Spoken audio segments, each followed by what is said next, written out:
नमस्कार दोस्तों, सबने मेरी राम राम। आज की इस वीडियो में हम एक बहुत ही अच्छा टॉपिक समझेंगे जिसके ऊपर काफ़ी कन्फ्यूजन आता है। ओशियन के बारे में, जिसमें सैलिनिटी, डेंसिटी और टेम्परेचर है। इन तीनों का आपस में क्या रिलेशन है, इनका हॉरिजॉन्टल वर्टिकल डिस्ट्रीब्यूशन कैसे होता है और किस प्रकार से हम इनको याद रख सकते हैं। तो आपको बहुत ही सिंपल लैंग्वेज में समझाऊंगा। आई गारंटी आप इस वीडियो को देखने के बाद इसके ऊपर कोई डाउट आपके मन में नहीं रहेगा। जैसे हम समुद्र की बात करते हैं कि हमारा मोर देन 70% जो जमीन है वो पानी से ढकी हुई है, तो समुद्र हमारे एक मेजर पोर्शन कवर करते हैं। तो उसके अंदर हम तीन कंसेप्ट को देखते हैं। यहां से स्टार्ट करते हैं टेम्परेचर। देखो, टेम्परेचर का सीधा सीधा रिलेशन किससे है? वो है अपना सन से। इस यूनिवर्स में हर चीज का जो सोर्स है वो सन है। तो जहां सनलाइट पहुंचेगी वहां पे गर्मी होगी, और जितनी सनलाइट पहुंचेगी उतनी गर्मी ज्यादा होगी और उतना ही टेम्परेचर बढ़ेगा। सिंपल सी बात तो है ये। अगर सनलाइट ज्यादा आ रही है तो ज्यादा गर्मी होगी, और इक्वेटर है, इक्वेटर पे जैसे हमारा सन है, तो हमारी ये 0 डिग्री हो गया, ये 90 डिग्री हो गया।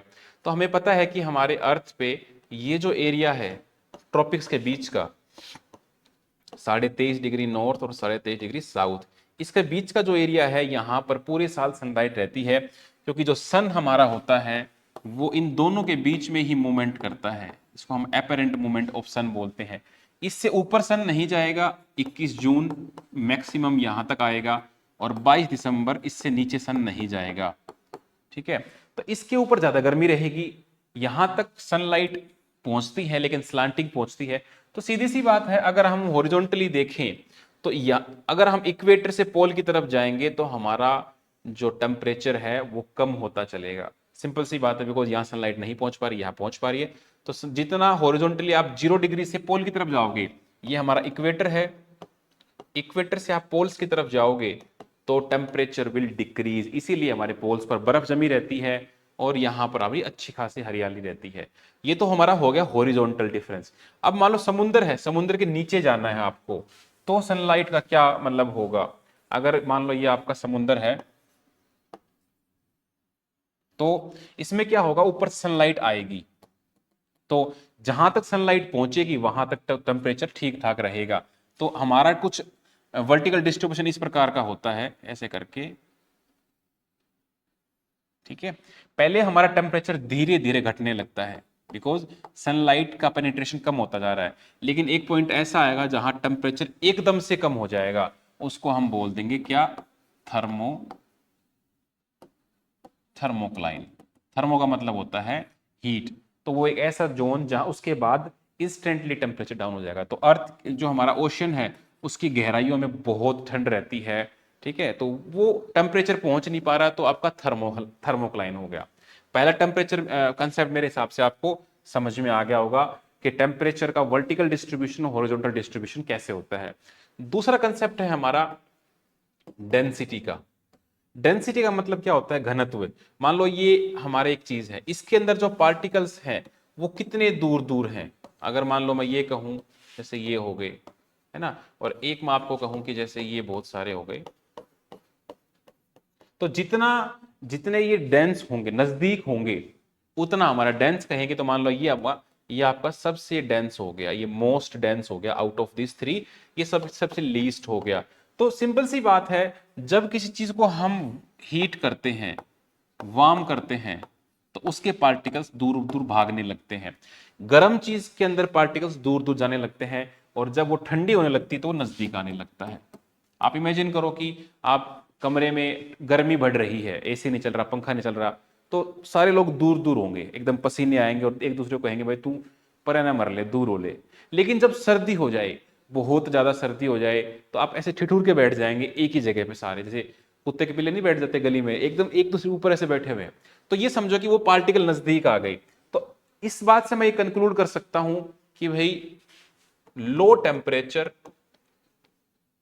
टेम्परेचर लो तो डेंसिटी बढ़ेगी, और इसका उल्टा हाई टेम्परेचर, टेम्परेचर हाई होगा तो डेंसिटी गिरेगी। तो इसी वजह से क्या होता है, ये तो हमारा हो गया। तो अगर हम पानी में इसको देखें, तो मान लो ये हमारा समुंदर है, तो ऊपर का पानी गर्म है, वार्म है, नीचे का पानी अपना भाई कोल्ड है। तो ये यहाँ पर हमारा नीचे जाते जाते इसमें भी हमारा पॉइंट डेंस होता जाएगा। तो आप कह सकते हो कि जितना गहराई में जाओगे उतनी डेंस वाटर आपको मिलता जाएगा, डेंसिटी बढ़ती जाएगी। इसलिए ओशियन का पानी डेंस होता है नीचे वाला। जैसे आपका घर में आप नहाते हो तो सर्दियों में आप रोड लगाते हैं तो 5 मिनट के बाद आप देखोगे ऊपर का पानी गर्म हो गया है लेकिन नीचे का पानी ठंडा रहता है। जैसे आपने मग्गे से पानी मिलाया सब ठंडा हो जाएगा।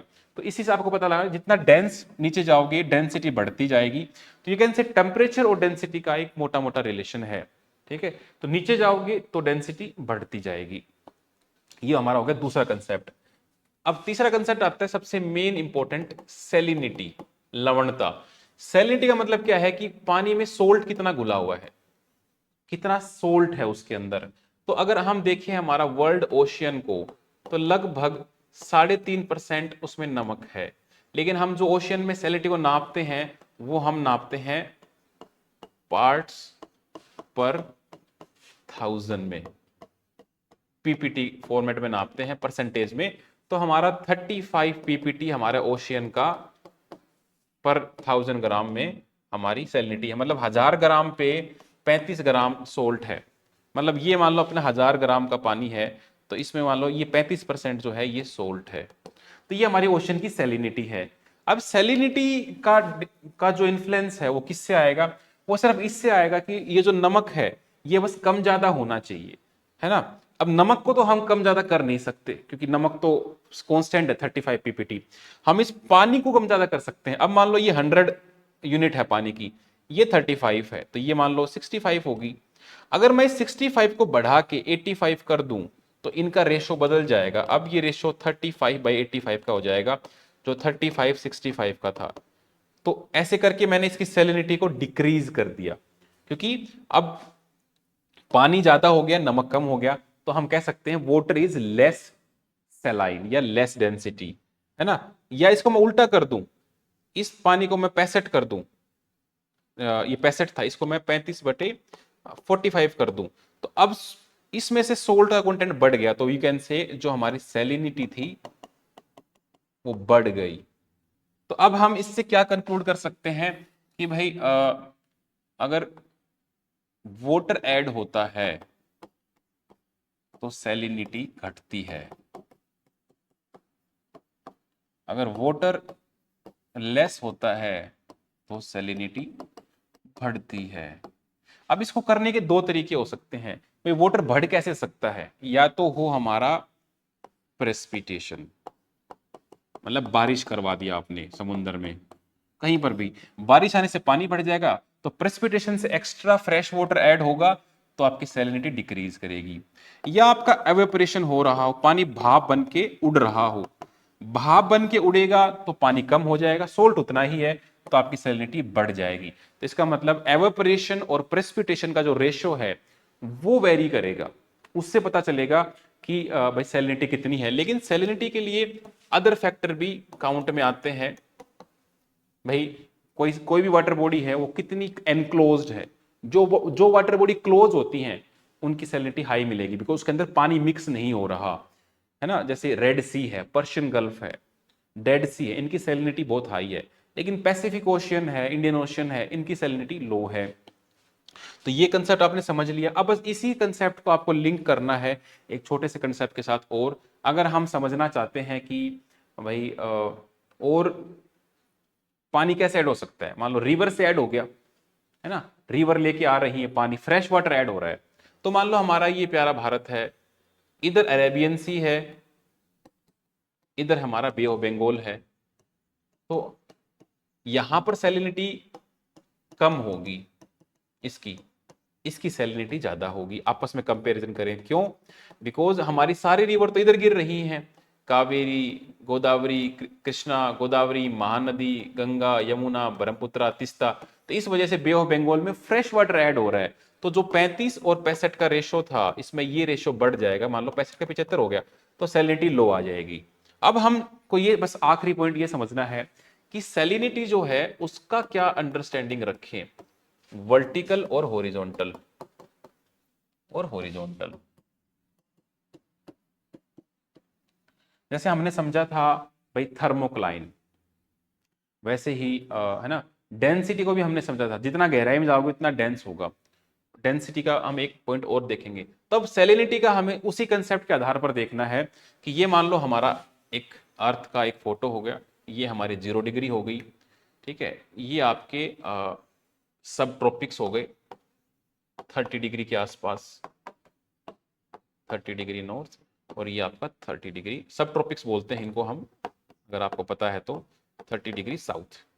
यहाँ पर क्या रहता है कि हवा ऊपर से नीचे की तरफ आती है, तो यहाँ बहुत ज्यादा गर्मी बन जाती है, यहाँ क्लाउड नहीं बन पाते। तो अगर हम सैलिनिटी को हॉरिजॉन्टली समझें तो सीधी सी बात यह है कि भाई यहाँ पे बहुत ज्यादा एवोपरेशन होता है, क्योंकि भाई यहाँ पर बहुत ज्यादा हीट रहती है, तो एवोपरेशन काफी हो गया। एवोपरेशन हो गया मतलब पानी हट गया, तो सैलिनिटी बढ़ जानी चाहिए। लेकिन क्या होता है, यहाँ पर रेनफॉल भी डेली आती है, नीचे भी गिर गया, तो इसकी सैलिनिटी फिर से थोड़ी सी कम हो जाती है। तो यहां पर सैलिनिटी हाई रहती है, बट इतनी हाई भी नहीं है। अब यहां पर हम पोल्स पे आ जाएं। पोल्स पे क्या है कि एवोपरेशन तो ना के बराबर है, क्योंकि ठंड ही इतनी है, सनलाइट पहुंच ही नहीं रही है। लेकिन जो फ्रेश वाटर है, फ्रेश वाटर वो ऐड हो रहा है। कहां से ऐड हो रहा है? जो ग्लेशियर है वो पिघल रहे हैं, आइसबर्ग हैं वो पिघल रहे हैं, उस वजह से इसके अंदर पानी बहुत ज्यादा ऐड हो रहा है। बहुत ज्यादा ऐड हो रहा है मतलब सोल्ट का कंटेंट कम हो गया है, तो यहाँ की सैलिनिटी लो हो गई। यहाँ पे हाई है, यहाँ पे लो है।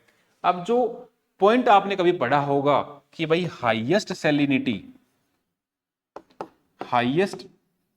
सैलिनिटी कहां पर मिलती है, वो आपकी ट्रॉपिक्स पर मिलती है, यहां पर मिलती है। यहां पर क्यों मिलेगी? बिकॉज इस पोर्शन पर क्या रहेगा, एवेपोरेशन इज वेरी हाई, बहुत हाई एवेपोरेशन है। इसके मुकाबले हो सकता कम हो, लेकिन यहां पर रेनफॉल ना के बराबर है, क्योंकि ऊपर से हवा नीचे की तरफ आ रही है, तो यहां रेनफॉल हो ही नहीं पाती है। तो अब हमने देखा था एवेपोरेशन तो यहां भी हुआ, यहां भी हुआ, लेकिन यहां तो रेनफॉल से डाउन आ गया, लेकिन यहां नहीं हो पाया। इस वजह से सैलिनिटी यहां पर हाई बनेगी।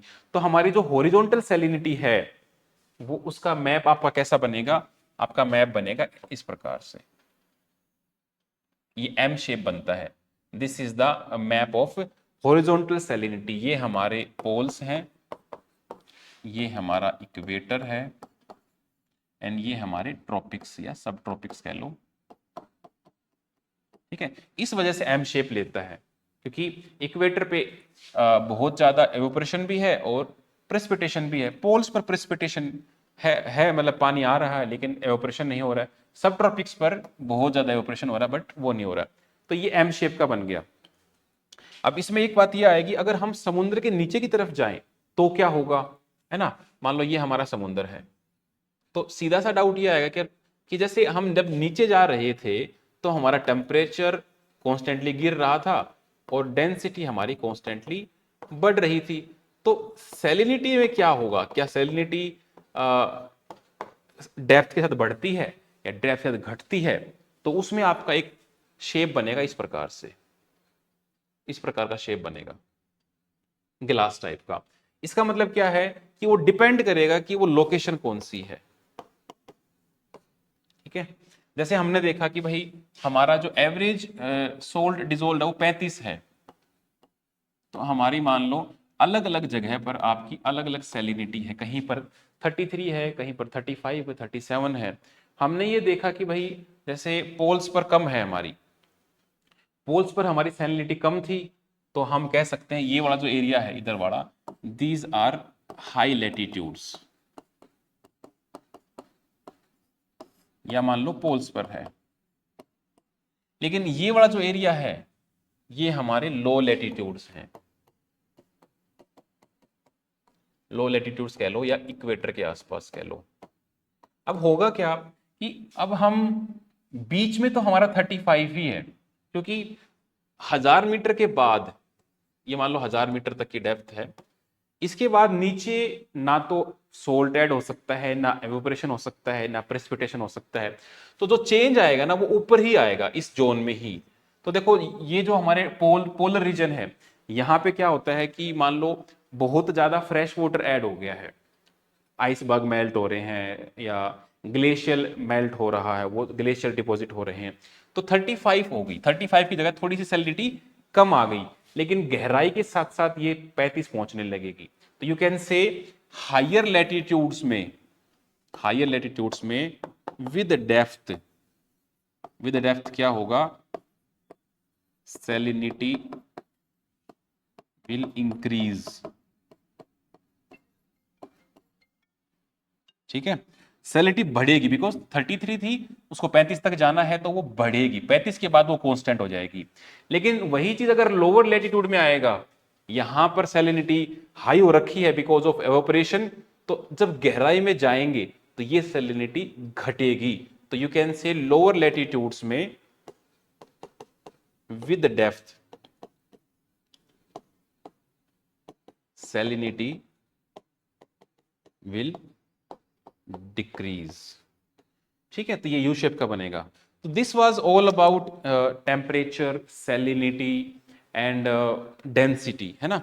अब डेंसिटी में एक छोटा सा कंसेप्ट आपके मन में प्रश्न उठा होगा कि सर क्या डेप्थ के साथ टेम्परेचर तो गिर रहा है, क्या डेंसिटी बढ़ती भी जाएगी वाटर में? क्योंकि एक कंसेप्ट और आता है कि जो हमारा फ्रेश वाटर होता है उसमें वाटर की एक प्रॉपर्टी होती है कि वो मोस्ट डेंस होता है 4 डिग्री पे। 4 डिग्री से नीचे अगर उसको लेके आओगे तो उसकी डेंसिटी बढ़ने लग जाएगी। इसी वजह से जो बहुत सारी जो लेक्स होती हैं उनका ऊपर का पोर्शन जम जाता है, नीचे का पोर्शन नहीं जमता है। इसी वजह से जो मैराइन एनिमल्स हैं वो जिंदा रह पाते हैं। ठीक है, तो यही कंसेप्ट है, 4 डिग्री के बाद वो डेंस नहीं हो पाता है। एग्जाम्पल डल झील का है, ऊपर ऊपर आप घूम सकते हो, नीचे वो जमेगा नहीं। लेकिन ओशियन में क्या होता है कि ओशियन में बहुत सारे सोल्ट हैं, अदर चीजें भी हैं, उस वजह से क्या रहता है कि ये 4 डिग्री वाला कंसेप्ट थोड़ा सा ढंग से फॉलो नहीं होता है, डाइल्यूट हो जाता है। तो ओशियन में आप कह सकते हो इन जनरल कि टेम्परेचर डिक्रीज होगा तो डेंसिटी बढ़ेगी। और डेंसिटी भी कैसे बढ़ेगी, जैसे हमने देखा था समुंदर, तो हमने जैसे वाटर का देखा था कि भाई ये टेम्परेचर है और ये जो पॉइंट था ये हमारा क्या था, थर्मोक्लाइन, एकदम से टेम्परेचर गिर रहा था। ऐसे ही हम जो देख रहे थे उधर, ये वाला है ना सैलिनिटी का, तो सैलिनिटी का भी हम जहां से सैलिनिटी एकदम से डिक्रीज होगी उसको हम बोलेंगे हेलोक्लाइन। हेलो मतलब सोल्ट, क्लाइन मतलब जहां से रैपिड चेंज आए। ऐसे ही डेंसिटी के लिए भी एक वर्ड होता है पाइक्लो, पाइक्लोक्लाइन करके एक स्पेलिंग हो सकता है, मैंने ऊपर नीचे, पाइक्नोक्लाइन करके एक वर्ड होता है। तो दैट इज द डेंसिटी। तो तीनों वर्ड आपको याद होने चाहिए, थर्मोक्लाइन, पाइक्लोक्लाइन, ठीक है, PCYNO, PCY, पाइक्नोक्लाइन। ये तो पाइक्लोक्लाइन, थर्मोक्लाइन और हेलोक्लाइन, ये तीनों ही लाइन आपको याद होनी चाहिए। आई होप आपको मैंने इस टॉपिक के ऊपर क्लैरिटी दी होगी। और ऐसे ही आपके अगर कोई कंफ्यूजिंग टॉपिक है जिस पे आपको लगता है कि सर इसके ऊपर 10 मिनट में या उससे कम समय में एकदम क्लियर पिक्चर दे दो, तो आप कमेंट कर सकते हैं, उसके ऊपर हम जल्दी और वीडियो लेके आएंगे। Thank you for watching.